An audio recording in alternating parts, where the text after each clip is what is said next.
a little bit about fingerprint evidence collection. First of all, what kinds of fingerprints can we find at a crime scene? Well, we can find latent fingerprints, patent, which are visible fingerprints, and we can find plastic fingerprints. We have to handle them differently. A latent fingerprint, latent means invisible. So these are fingerprints that are left behind, that's moisture and oils, and sometimes we can see the fingerprint. You can hold up an object and turn it to the light, and maybe you can see a fingerprint on there. But you still have to do something to enhance it to where it is identifiable. So that's a latent fingerprint. A patent or visible fingerprint would be like a fingerprint made by blood, grease, ink, or dirt. So maybe someone has blood on their fingertips and then they touch an object and transfer their fingerprint in that fashion. That would be an example of a patent fingerprint. And a plastic fingerprint, that is a three-dimensional impression made by pressing your fingers into something like fresh paint, wax, soap, or tar. And like the patent fingerprint, those can be seen with your naked eye. The latent fingerprint, often you cannot see it, but the patent and the plastic ones can be seen, so it doesn't require enhancement to the degree that latents do. What I'm going to talk about in the next few minutes is processing latent fingerprints, processing patent and plastic fingerprints, and chemical processing for fingerprints. That'll give us a good background, a good understanding of fingerprints at crime scenes. First of all, let's talk about the latent fingerprint and what makes up a latent fingerprint. Well, the latent fingerprint is made up of moisture, oils, amino acids, salts. Now, moisture and oils, we group together, and at least 98, probably more like 99% of a fresh fingerprint will be moisture and oils. So if you have a fresh item, you know, it's not something that's been sitting on the shelf for weeks or months, you really want to try for moisture and oils because that's the majority of what a fingerprint is. And for that, we will use powders. Now, amino acids, that is something that lasts longer. Once the moisture and oils evaporate, the amino acids should still be there. And so for something that has been around longer, amino acid type detection would be a possibility. And then sometimes we do that as our first choice, especially if it's something on a porous surface like paper. Amino acid recovery types is really good for porous products like paper. And then salts, that's another way you can get fingerprints because salts are sometimes present. Now, looking at that list, if you go from the top to bottom, that is most to least. So most of a fingerprint that's fresh is going to be moisture with oils, and then less than that, less than 1% is amino acids, and then far less than that is salts. So when you read a textbook, they'll tell you, go for the moisture and oils first. And if you don't get anything, try for the amino acids. And if that doesn't work, go for the salts. Well, yeah, in a textbook, that's true. And we could do an experiment where we actually were able to do that. But let me suggest this. If you have a fresh print and you dust it with powders and you get nothing, move on because there's nothing there. 99% of it is moisture and oils. And if you didn't find it, it's not there. You're not going to find it with amino acids and salts. So just my advice to you. Let's talk more about latent fingerprints. Prints on evidence are fragile. The slightest amount of handling can degrade a print, so we handle things carefully. When we can, it may be best to collect the item that we believe has fingerprints and take it to the lab where we can dust it or do a chemical process on the item. Because at your lab, at your office, at your small little lab that you have at your station where you can do minimal things, you're going to have a place to do fingerprints. You're going to have better lighting than at the crime scene. You're going to have a variety of fingerprint products. You're going to have best conditions. And there you're going to be more comfortable getting a fingerprint. However, if you might damage the print getting it to the lab or to your office, then you need to consider dusting at the crime scene. Simple dusting type stuff I like to do at a crime scene. I'll put out some butcher paper and I'll dust it, and then I can leave the object behind if it doesn't need to be retained as evidence. Another suggestion is to photograph the powdered print before collection. When you do a lift, you may damage the print. It may not come out as well as it first appears. By photographing before lifting, you're going to have another piece of evidence that could be very helpful. And then always use clean gloves when handling evidence, and you can transfer DNA with your gloves. Especially if once you put those gloves on, you scratch your nose. Now you've got your DNA on your fingertip of your gloves. So be aware of that. Speaking of DNA, if we're dusting for prints, there will be DNA in that fingerprint. So if you get a smudge and you believe the suspect is the one who handled that item, you can swab what you just dusted and hopefully have some DNA.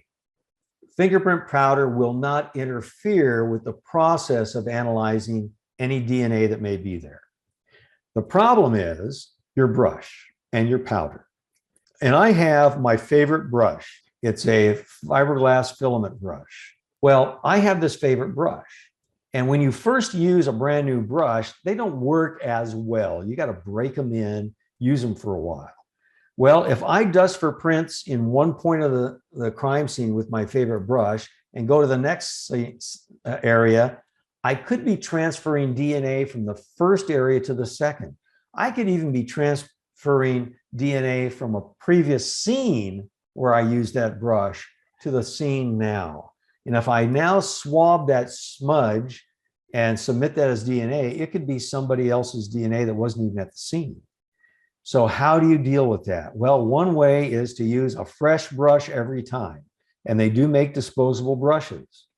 The other way is to have one of these UV boxes at your station, and you put all your brushes in there, and the UV light will kill any DNA in your brushes. Then you take those out, put them into plastic containers that are DNA free, go to a crime scene, pull out a brand new brush, and then when you've used it, you take it back, you put it in the UV chamber, and again, kill the DNA, and you can use it again. So my favorite brush I can use at every crime scene, as long as I do this. As far as doing the dusting, we're going to identify the object that needs to be dusted. Smooth, non-porous surfaces yield the best results. Textured surfaces are more difficult to get good results on. When looking for latent prints, examine the surfaces that the suspect may have touched or handled. So we look at the point of entry, and we see where it would be logical that somebody would have put their hands to climb in the window or to open the window. Maybe they had to put their hands on the glass to to slide the window open. Dust the window, dust the point of entry. We're not going to dust everywhere in the entire scene. We're going to dust where it makes sense. Let's say that we have a jewelry box on a dresser and there is a figurine sitting next to it, and the jewelry box is open and empty. And your victim tells you, well, I had my jewelry in that box. That's what was taken. And that figurine was on top of the box when it was closed, before anything was missing. What are you going to dust? Well, you're definitely going to dust the jewelry box, right? Because the jewelry box had to be open. You'd kind of imagine how you would do it and dust in those areas. But you're also going to dust that figurine because the suspect had to have moved the figurine to then open the box. So we look for those items that may have been handled or touched. Let me say something about door handles. In my entire career, I have never been able to lift a usable fingerprint from a door handle. So do you think I dust door handles any? Of course I do, because maybe one day I will, And the other reason is I don't want to be on the stand and be asked by the defense, did you dust the door handles? Because if I say no, because I've never been successful doing that, you're going to hear the defense attorney go, oh, he didn't dust the door handles. And in the closing arguments, what do you think is going to be discussed? The door handles. So yes, I would dust them anyway. This next slide actually shows how to dust with a powder and a brush. Here's the recommended method to properly use a fiber duster. And this was also the method determined from a personal survey of over 140 experts at an international symposium on fingerprints. And generally, about 94% agree. Take your powder and dip the ends of the brush in it, being careful not to tangle the fibers. Once you have powdered your brush, tap off all the excess powder. Hold the brush between the thumb and first two fingers of one hand. Then twirl the brush in a circular motion back and forth. And at the same time, take the brush up and down the evidence surface. Be careful not to place the brush too close to the evidence surface, and you don't need a whole lot of powder. And remember to process for prints in a gradual process rather than in one pass. Similar to the way you paint a table, 3 coats of paint is generally better than 1 thick coat. This is an example of fingerprints that have been dusted with black powder and lifted. So they've already been lifted. We have to consider our evidence packaging. So we're going to label a lift card for the print. We're going to have our name, identification number, date and time, evidence number, evidence description. What some agencies will do is they'll use a different system for the latents. And this is actually what I would do. We'd have L1, L2, L3 just for the latent lift cards. And I'll show you an example here. So this is what a lift card may look like. Here it has L1 near the top, a little bit to the right of center. So we have a case number, the date and the time, the offense, the location, and the victim, and where the prints are lifted from. But then over here on this panel, you actually draw a diagram to show where the fingerprints were located and how they were oriented. So here I have a little icons that kind of indicate fingerprints. And I say that the center of that is 27 inches from the top of the frame of the window and 16 inches from the right edge of the window. And an arrow right here says this is up. Then on the back of the card, that's where you place your latent prints. The back will be a glossy surface, and then you draw an arrow to show which way is up. And then that way, later, if you ever had to, you could reposition these prints. Now, the orientation and location of prints could make or break a case. And then later, we could actually go back to a crime scene with this diagram and with the card, then go ahead and measure the original window and put this card up exactly where it needs to be for some kind of reenactment or explanation. So that is latent fingerprints. Remember, latent means invisible. Now we're going to talk a moment about the patent and plastic fingerprints. Remember, patent are ones that are visible, could be like a bloody fingerprint, and plastic is three-dimensional. So typically the way we collect those is to photograph the fingerprint. And we use a scale so that we can reproduce the photograph at life size and make a comparison. If you have a plastic or patent print, if possible, collect the item containing the print. If that fingerprint is moist, like it's a bloody fingerprint, you let it dry before collecting it. Put it in the right kind of container. So this is an example of a patent print, a visible print, and one in blood. Now, when we get to the chemical processing of fingerprints in just a minute, I'll be talking about how you can enhance these, because often a bloody fingerprint is very faint. You photograph them. And the same for a three-dimensional plastic print. To finish off fingerprints, I want to talk about some chemical processing of fingerprints. When we're talking about chemical processes, most of them should be done in a laboratory or a controlled environment because there are safety issues and hazards. It's actually better to look at the right column and then go to the left, because what you do at a scene is, or with evidence, is you say, this is what I have, what should I use? So if you have a surface that is non-porous, like glass, metal, and plastic, if you want to use a chemical process, then the typical thing to do is use cyanoacrylate or superglue. They're the same thing. If you have a porous surface like paper, unfinished wood, or wallboard, ninhydrin works very well. I'll get to that. Wet surfaces, you can still get fingerprints off of wet surfaces using small particle reagent. And the sticky side of adhesive tapes, that can be done with gingian violet or crystal violet. Blood contaminated impressions, like the one we saw in a picture, you can enhance those with amino black or leucocrystal violet. Let's take a look at the first one, which is cyanoacrylate. For this, what we will normally use is some sort of chamber. So here's a variety of them. This is a portable chamber that you can take out to a crime scene, as is this one on the bottom right. So with these chambers, you put your item of evidence in there, usually hanging in there in some fashion, and then you introduce the fumes.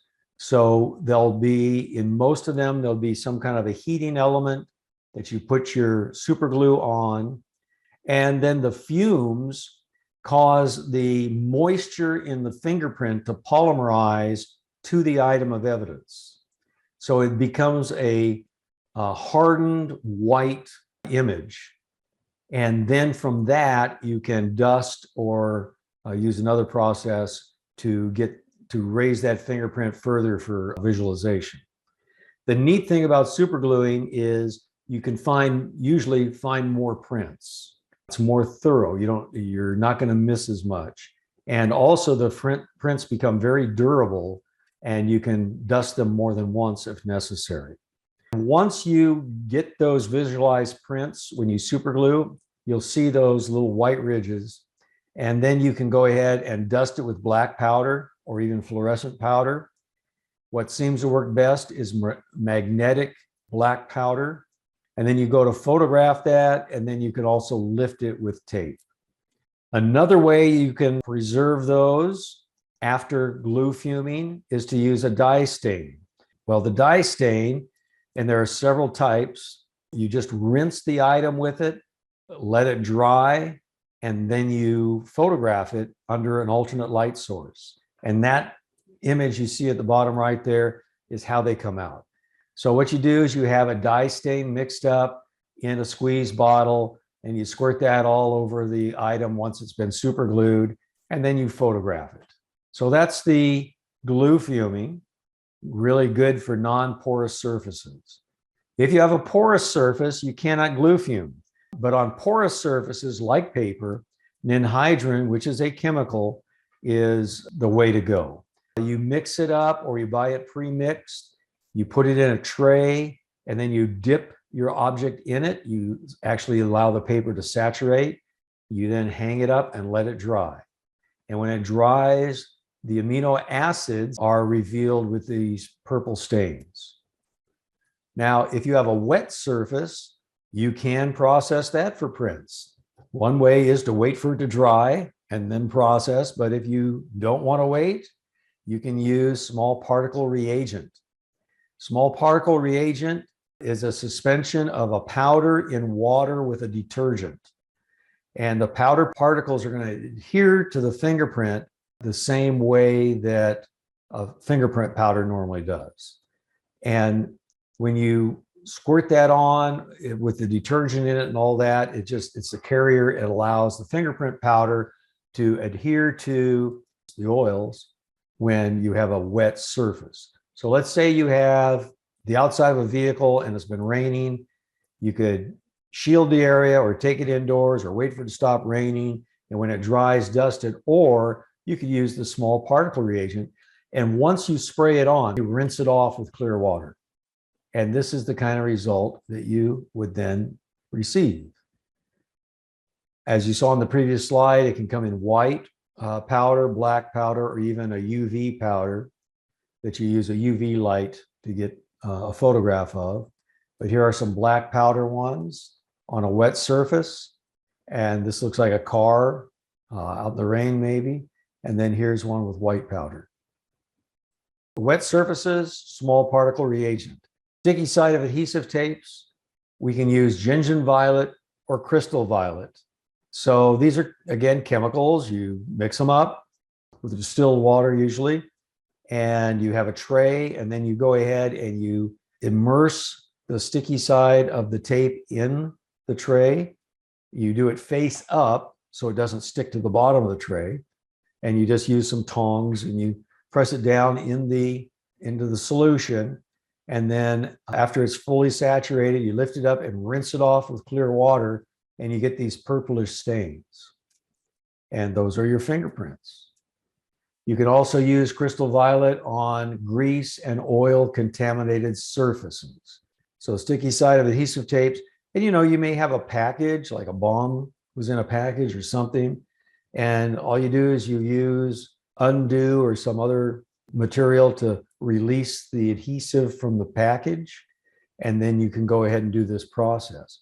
Now, how about blood contaminated impressions? Blood contaminated impressions, when they're not very visible, you can use amino black. But here's an example of amino blacks. The right is an enlargement of what's on the left, but this is actually a bloody fingerprint on the bottom of a plate. It was very faint, so by using a little amino black, you just mix it up and spray it, it will darken it.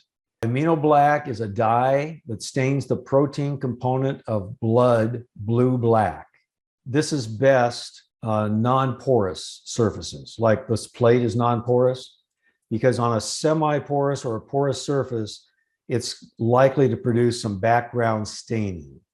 So use it on non-porous. Then this next one is the leucocrystal violet, which also will darken faint blood stains. And so here you see it on the left, that's what the blood stain looked like before any staining. And on the right, that's with leucocrystal violet. And you might be able to tell this is on an envelope. The leucocrystal violet is best on porous surfaces. So there you have your two choices, porous and non-porous. Now this oxidation with leucocrystal violet occurs slowly under the influence of light and oxygen. So what happens is it's not permanent. After a while, the background ends up turning purple too. So it's good for porous surfaces, but you got to take photographs of it. Next, I want to talk a little bit about comparison and elimination prints. These are done normally at the crime scene. Why would we do this? You can collect these elimination prints once you know you have fingerprints at the scene and you want to eliminate people from your search. So let's say you have a victim who lives in this area of this residence, and you get some fingerprints and you just want to make sure that all the prints you lifted are not the victim's fingerprints. So what you can do is take a set of elimination prints, compare those to your lifts, and eliminate the ones that belong to the victim. The preferred method is by using ink. However, you can have them go to the station and do live scan. And so you want to do the fingers. Now, if you're getting palm prints, you're lifting palm prints, you'd probably want to get palm prints from your victim as well, so you can eliminate those also. And if you need to get prints from the victim as elimination for things at the scene, and the victim is dead, you would do that with the coroner. Normally, the coroner will do that for you. So this is what an elimination kit may look like. So here is the elimination print pad.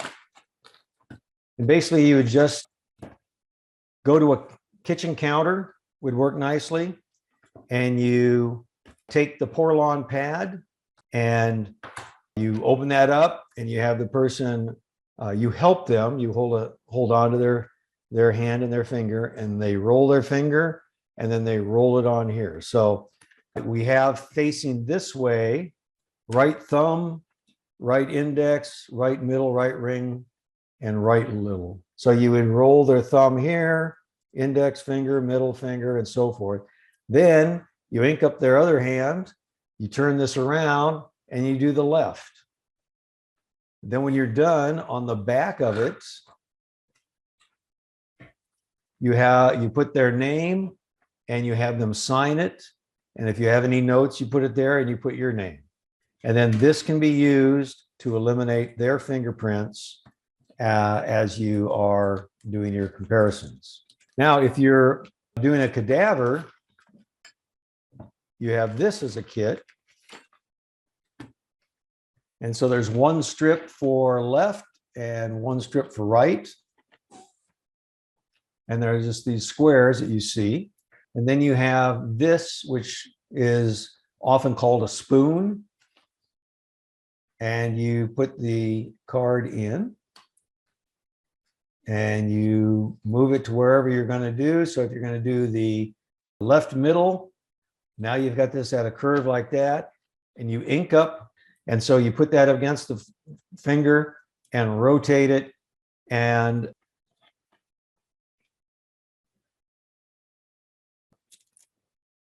but here she's got the Portland pad. She's inked the finger. She's got the strip in the spoon. She rotates it and comes up with a fingerprint result. So we have talked about fingerprints as types of evidence, also the comparison elimination prints.